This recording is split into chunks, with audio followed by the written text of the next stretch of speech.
Hello dear students, I Rahul Mishra and today we will discuss second law of thermodynamics and third law of thermodynamics.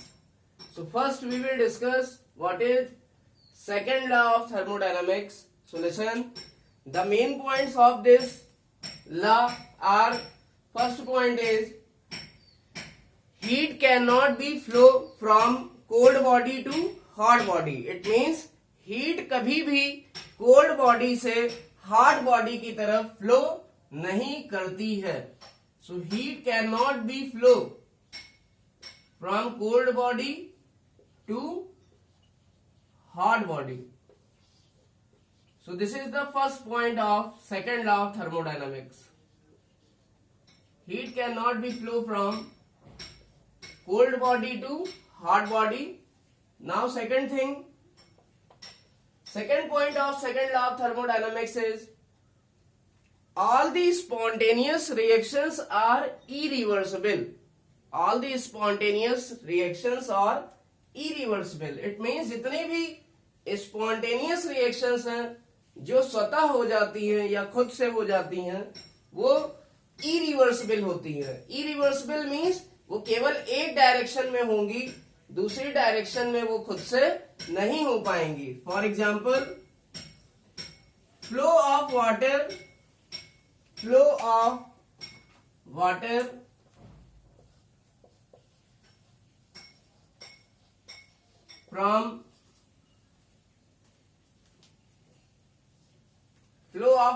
From higher level to lower level.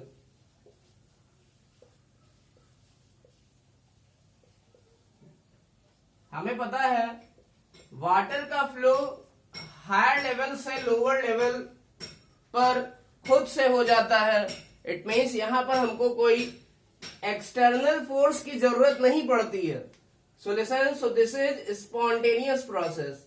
Means ऐसी process जो खुद से हो जाती हैं, इनको किसी external assistance या एक्सटर्नल फोर्स की जरूरत नहीं पड़ती. Then that process are called as spontaneous process. For example, flow of water from higher level to lower level. And all the spontaneous process are irreversible. जितनी भी spontaneous processes हैं वो second law of thermodynamics के according क्या हैं? All the spontaneous process are irreversible. Means वो हमारी irreversible है, वो केवल एक ही डायरेक्शन में होंगी, दूसरी डायरेक्शन में अपने आप नहीं होंगी. इट मीन्स अगर वाटर कभी भी हायर लेवल से लोअर लेवल में आ रहा है तो वो लोअर लेवल से हायर लेवल पर खुद से नहीं जा सकता. So listen, it means process will occur only in one direction, not in both direction. So all the spontaneous process are irreversible. So this is the second point of thermodynamics. Now third point of second law of thermodynamics is, listen, heat cannot be changed, total heat cannot be changed into 100% work done. It means total heat को 100% work done में change नहीं किया जा सकता. Total heat can not B change into 100% work done. Why?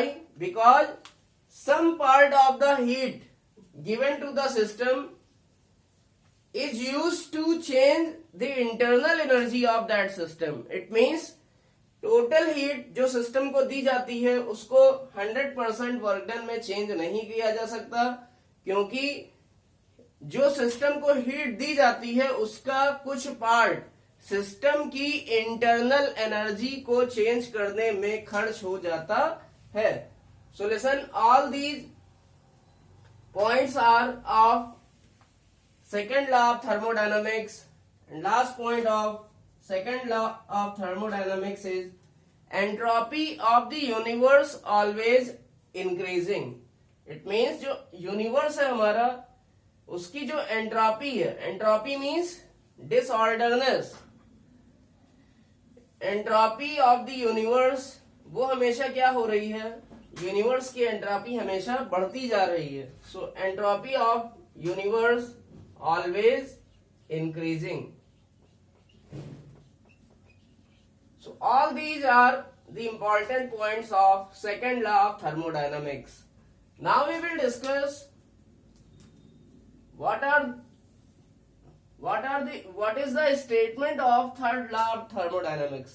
अब हम लोग discuss करेंगे कि थर्ड लॉ ऑफ थर्मोडायनामिक्स का क्या स्टेटमेंट है. So listen, according to third law of thermodynamics, the entropy of any perfectly pure crystalline solid substance, it means entropy of, we can say,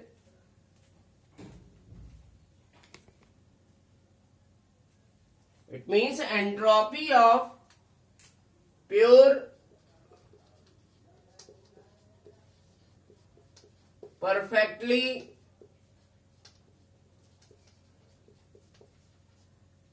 crystalline solid substance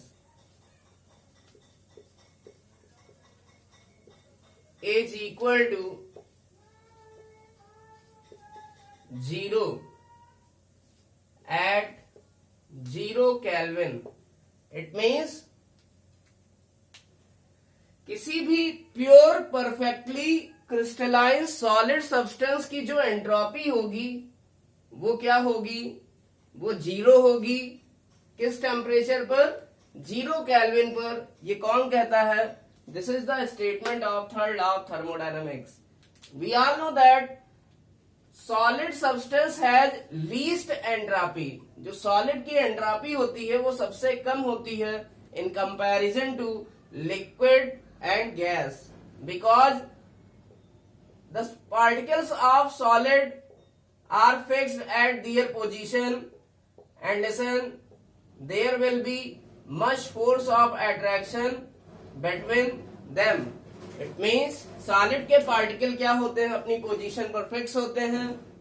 उनके बीच में जो force of attraction है वो बहुत ज्यादा होता है, जिसके कारण वो रैंडम मोशन नहीं कर पाते. जबकि लिक्विड और गैस में ऐसा होता है कि वो अपने पोजीशन पर मूव कर सकते हैं. इट मीन्स जो सॉलिड है, सॉलिड के केस में डिसऑर्डरनेस क्या होती है, वो बहुत कम होती है. So disorderness of particle in case of solid, it will be least. It is least. So entropy of, it means solid की एंट्रोपी बहुत कम होगी. और ये देखा गया है कि अगर हमारे पास कोई प्योर परफेक्टली क्रिस्टलाइन सॉलिड है, इट मीन्स अगर हमारे पास कोई pure perfectly crystalline solid substance है तो उसकी एंट्रोपी क्या आती है, 0 आती है 0 केल्विन पर. What is the sense of perfectly crystalline? Perfectly crystalline means there is regular arrangement of atom.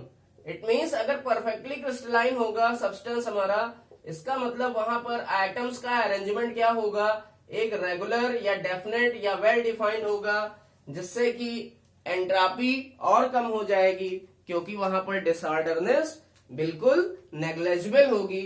इसलिए एंट्रोपी क्या होती है, 0 केल्विन पर 0 होती है. So this is the third statement. This is the statement of third law of thermodynamics.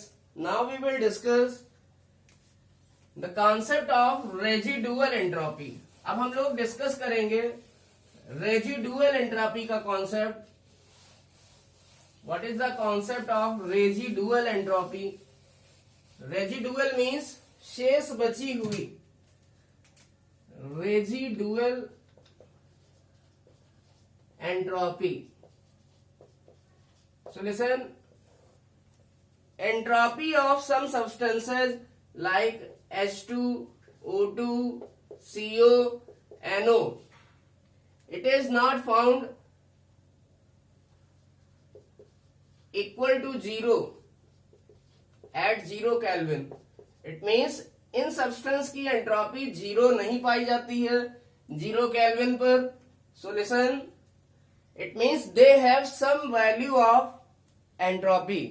It means in substance के पास कुछ definite value होती है किसकी, एंट्रोपी की. For example for solid CO entropy is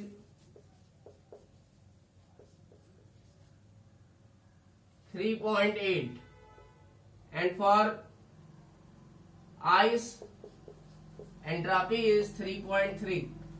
So listen, it means कुछ ऐसे substance हैं जिनकी एंट्रोपी 0 केल्विन पर 0 नहीं होती है. It means they have some definite value of entropy. उनके पास इस टेम्परेचर पर भी कुछ डेफिनेट वैल्यू होती है एंट्रोपी की, and that definite value of entropy is called as residual entropy. या शेष बची हुई जो एंट्रोपी है उसे क्या कहेंगे, रेजिडुअल एंट्रोपी. सॉलिड CO के लिए 3.8 होती है और रेजिडुअल एंट्रोपी आइस के लिए 3.3 होती है. Now listen,